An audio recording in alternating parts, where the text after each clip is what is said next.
don't think people understand, but taking classes online actually requires a certain form of self-discipline that in-person classes do not.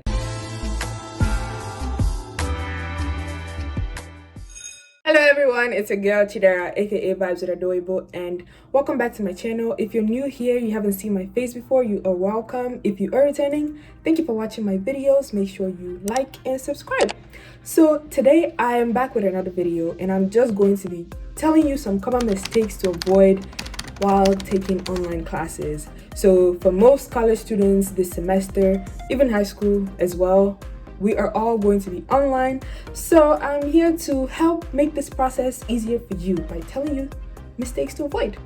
Without much talking, stay tuned and let's get into this video. So the first thing I want you to avoid is distractions.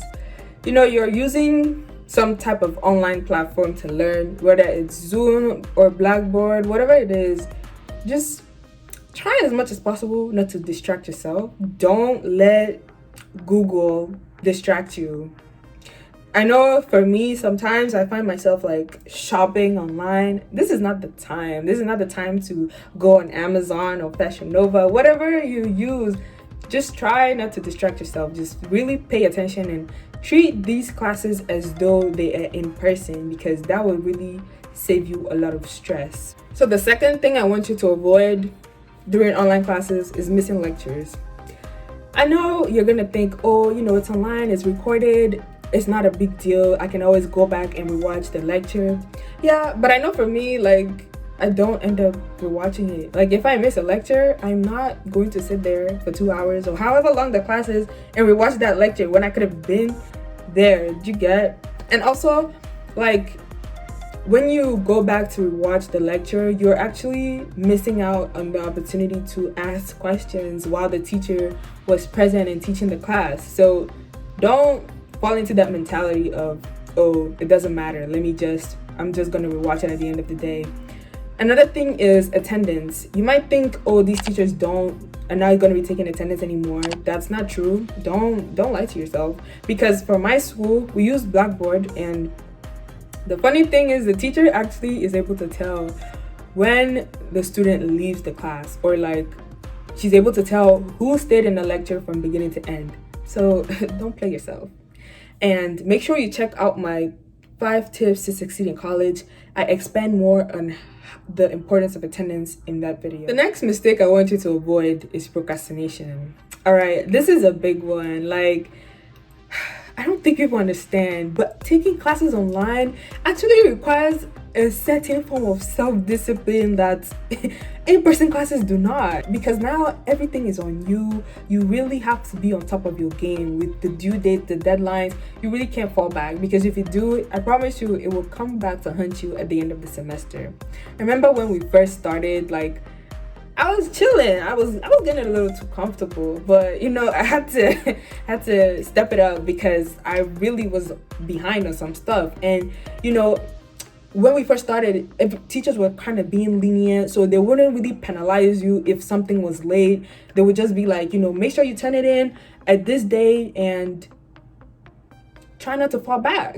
Like, they weren't penalizing people, but when you get towards the end and you still hadn't done all of the stuff that you were supposed to do, you find yourself on time crunch. So really don't do that, especially if you have a chill teacher. Don't take advantage of them being nice. Like, actually still be on top of your game.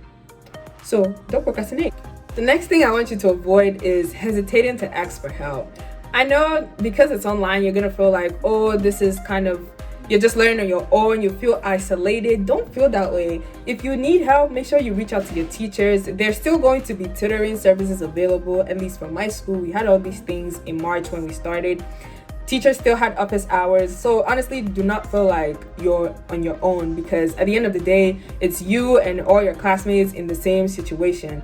I know something that's kind of been bothering me is how I would make new friends in classes, because something I told myself in freshman year before I started was to have at least one friend in each class. And now everything is online. It's like, I don't know how I'm going to do that, because these kind of things only happen in person. You know, you actually walk up to the person like, hey, you know, I'm Chidera. I was wondering if I could get your number. If I had questions, I could reach out to you.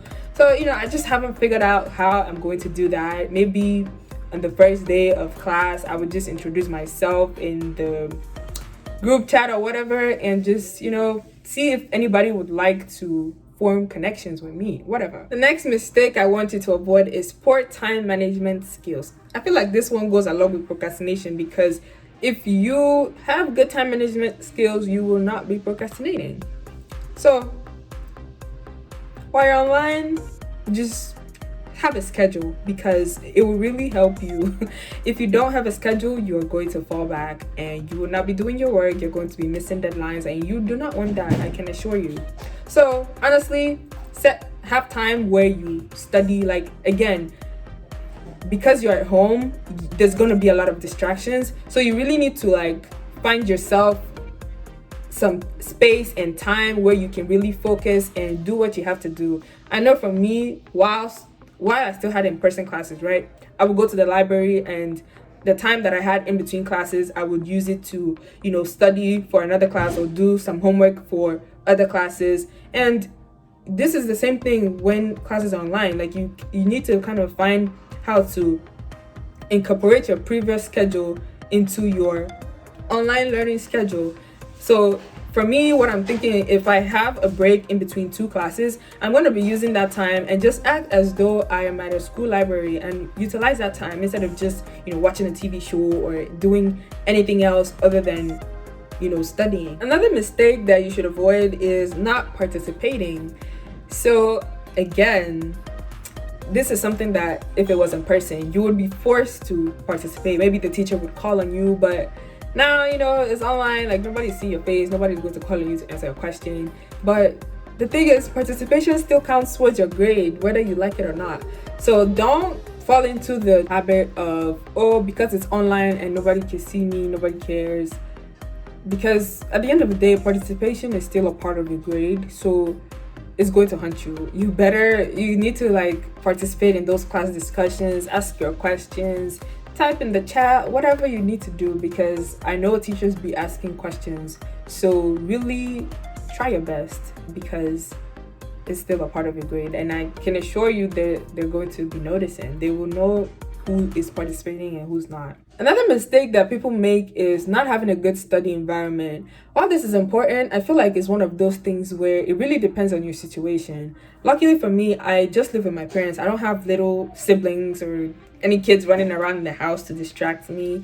And if you're somebody who lives in a house where there's a lot of people, there's not really a space for you to like study or have a quiet place for you, I would recommend, you know, trying to find like a library close to your house where you can go and spend most of your day, at least for your lectures. And then when you get home, figure out a way that you can actually find time to study. So that's what I'm saying. Like, for online classes, you really need quiet time. You need to treat these classes as though you are still in school. And this is where your environment comes into play, because it's really going to affect your progress in the class if you're constantly distracted and you can't really focus on learning. One more thing, you need to keep it professional, especially in these class discussions or in like the chats. Like on Zoom, you know how you have the chat thing where you can like talk or respond, whatever. Keep it professional, okay? Don't be using LMAO, LOL, whatever. Like, just type in full sentences as well. This is not time for you. You can't be chatting in these things as though you're talking to your friend. At the end of the day, it's a classroom setting, and it's important to be professional in everything. Another mistake that you should avoid is not being familiar with the online platform that you're using. I know a lot of people use Zoom. In my school, we use Blackboard Collaborate Ultra. We just log in and you join the lecture. It's very easy. It's not that difficult, but you know, whatever your school ends up using, I only know of Zoom and Blackboard. I don't know anything else. Whatever your school ends up using, make sure you are familiar with it, because if you are not, it's going to really affect you and you keep on having technical difficulties, which ends up leading you to missing class time, and it can affect your attendance and your participation, as well as affecting you getting out the information that you need from the class. So make sure that you are very familiar with the platform that you're using. Last but not the least, do not fail to speak up when struggling. Especially if you find yourself struggling because of something you can't control, like your study environment or just the fact that some classes are not meant to be taught online. Like, no matter what you do, like, some classes are just better to be taught in person. So if you've really tried everything you can, you've asked for help, you've gone to tutoring, you've done everything within your power, and you still can't find yourself able to succeed to pass a class, you might as well consider dropping it, because sometimes that's a better option than staying there and just, I don't know, trying to force yourself to pass when it's clearly not going to happen. Just do what you have to do, and I wish everybody success in all their classes online this semester. All right, guys, so we finally come to the end of this video. If you found it helpful, please make sure to give me a thumbs up, share this video, subscribe, and hit the notification bell. Finally, comment any more tips that you have for students who are going to be online this semester, or any common mistakes that you feel people make while taking online classes. I hope you enjoyed this video, and I will see you in my next one. Bye!